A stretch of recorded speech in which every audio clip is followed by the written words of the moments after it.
Pada waktu itu, Kaisar Agustus mengeluarkan suatu perintah menyuruh mendaftarkan semua orang di seluruh dunia. Inilah pendaftaran yang pertama kali diadakan sewaktu Kirenius menjadi wali negeri di Syria. Maka pergilah semua orang mendaftarkan diri, masing-masing di kotanya sendiri.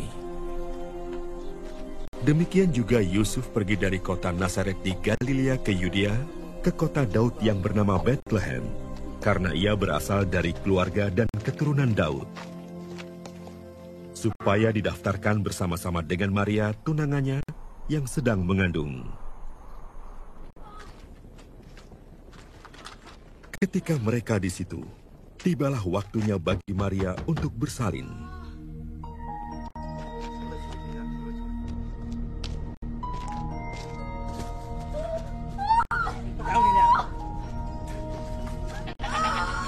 Dan ia melahirkan seorang anak laki-laki. Anaknya yang sulung.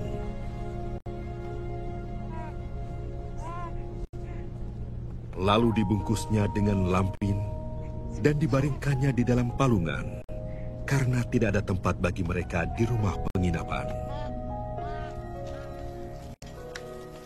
Di daerah itu, ada gembala-gembala yang tinggal di padang, menjaga kawanan ternak mereka pada waktu malam. Tiba-tiba berdirilah seorang malaikat Tuhan di dekat mereka, dan kemuliaan Tuhan bersinar meliputi mereka, dan mereka sangat ketakutan. Lalu kata malaikat itu kepada mereka, "Jangan takut, sebab sesungguhnya aku memberitakan kepadamu kesukaan besar untuk seluruh bangsa. Hari ini telah lahir bagimu juru selamat, yaitu Kristus, Tuhan di kota Daud. Dan inilah tandanya bagimu, kamu akan menjumpai seorang bayi dibungkus dengan lampin dan terbaring di dalam palungan." Dan tiba-tiba tampaklah bersama-sama dengan malaikat itu sejumlah besar bala tentara surga yang memuji Allah. Katanya, "Kemuliaan bagi Allah di tempat yang maha tinggi, dan damai sejahtera di bumi di antara manusia yang berkenan kepadanya."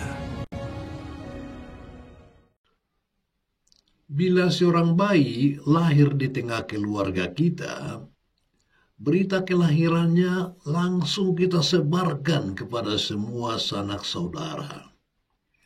Entah dengan memberitahukannya secara langsung, entah dengan mengirim utusan, mengirim surat, mengirim pesan WA, atau lewat telepon. Dan semua yang mendengar kabar itu akan menyambut kelahiran bayi itu dengan gembira. Kalau tak ada halangan, semua akan berusaha datang melihat sang bayi dan ibunya. Pokoknya kelahiran seorang bayi sungguh merupakan sesuatu yang istimewa dan luar biasa. Dalam beberapa hari saja, semua keluarga merasakan kedekatan yang luar biasa dengan bayi itu. Semua merasakan bahwa dia seorang dari antara kita, seorang dari keluarga kita. Bahkan anak-anak kecil pun bisa merasakan kedekatan itu dan mengerti sedalam-dalamnya bahwa bayi itu adalah milik keluarga mereka. Aku memberitakan kepadamu kesukaan besar untuk seluruh bangsa. Hari ini telah lahir bagimu juru selamat, yaitu Kristus Tuhan di kota Daud. Demikianlah warta yang disampaikan para malaikat kepada para gembala di Bethlehem. Kita semua bergembira karena dia yang telah lama dinanti-nantikan akhirnya sudah datang.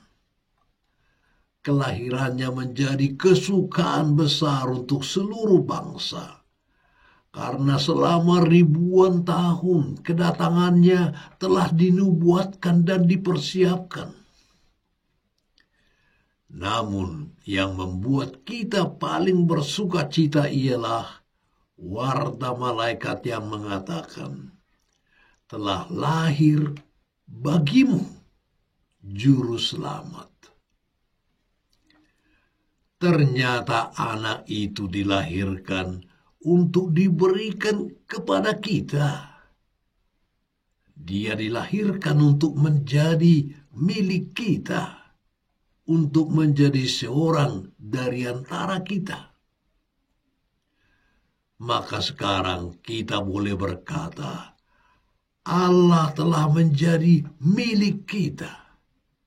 Allah telah menjadi seorang dari antara kita. Sungguh tak terbayangkan bahwa Allah mau menjadi manusia. Sungguh tak ada peristiwa apapun di dunia ini yang mampu melebihi kehebatan berita Natal ini. Yakni bahwa Allah telah menjadi serupa dengan kita. Bahwa Allah telah masuk dalam sejarah kita.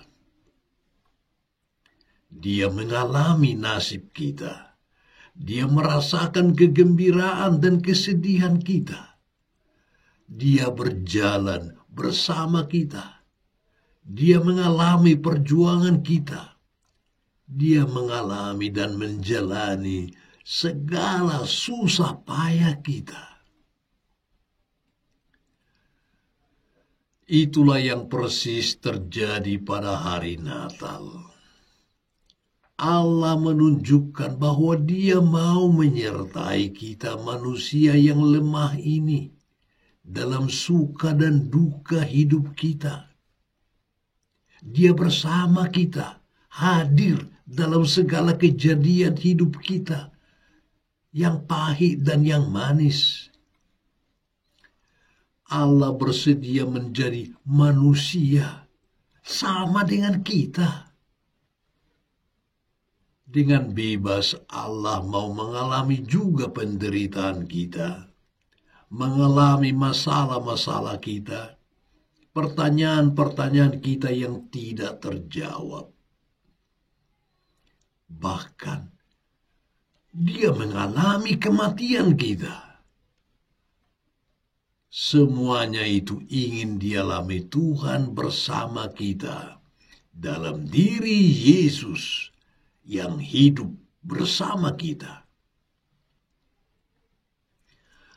Maka saudara-saudari, sejak peristiwa Natal kita boleh berkata, kita tidak pernah sendirian lagi.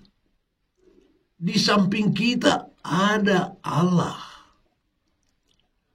Sejak peristiwa Natal kita boleh berkata, tak mungkin lagi berbicara tentang manusia tanpa berbicara tentang Allah.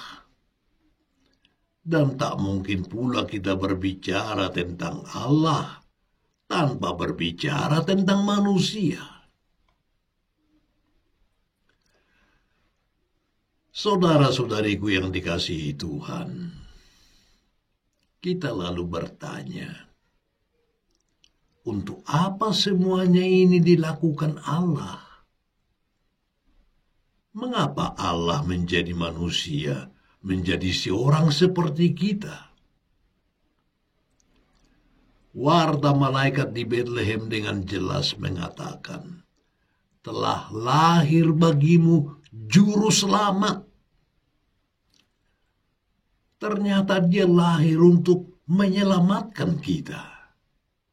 Ternyata Allah begitu menghargai kemanusiaan kita sampai Dia sendiri mau menjadi manusia hanya untuk menyelamatkannya. Ternyata Allah begitu mencintai manusia sampai-sampai Dia mengambil tindakan yang tidak kepalang tanggung, menjadi sama dengan ciptaannya, demi penyelamatan ciptaannya itu. Itulah Allah yang rela turun dari tahta kemuliaannya menjadi hina, hanya untuk mengangkat kita menjadi mulia. Itulah Allah yang rela menjadi bayi yang tak berdaya hanya untuk memberdayakan kita. Itulah Allah yang rela menjadi miskin demi memperkaya kita dan menaikkan mutu kemanusiaan kita. Saudara-saudari yang terkasih, sudah sekian lama bangsa kita mengalami kemerosotan dalam banyak hal.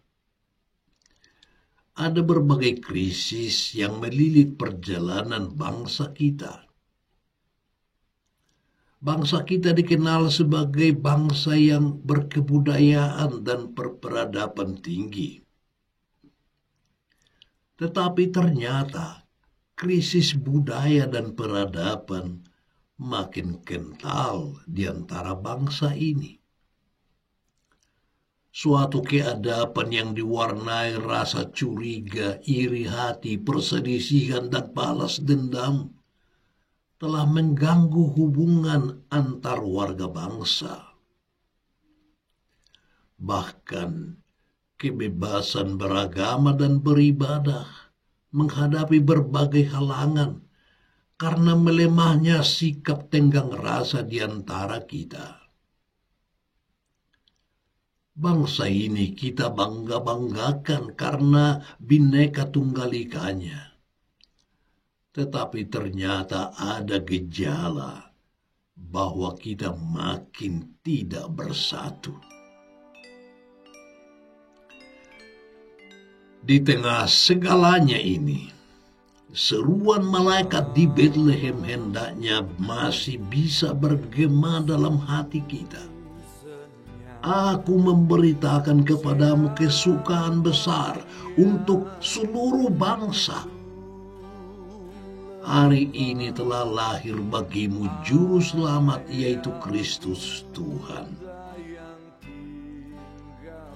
Allah sendiri begitu menghargai kemanusiaan kita.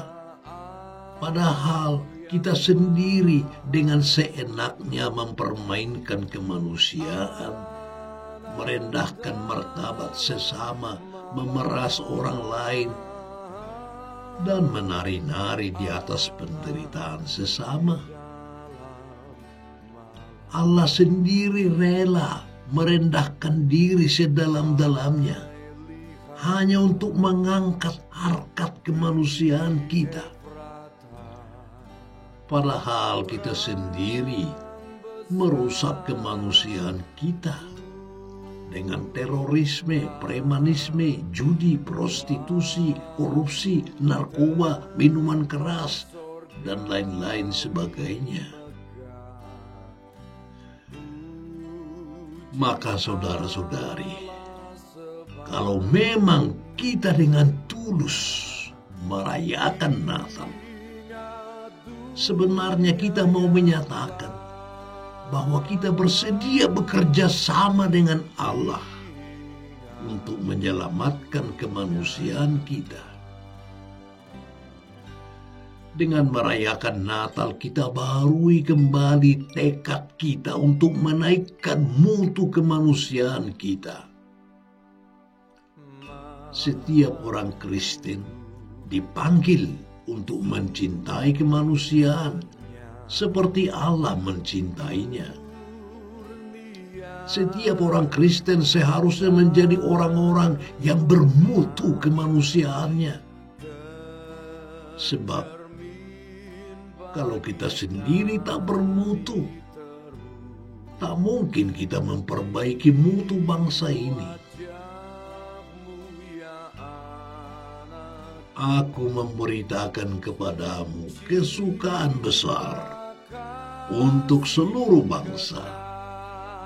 Hari ini telah lahir bagimu Juru Selamat, yaitu Kristus Tuhan. God bless you.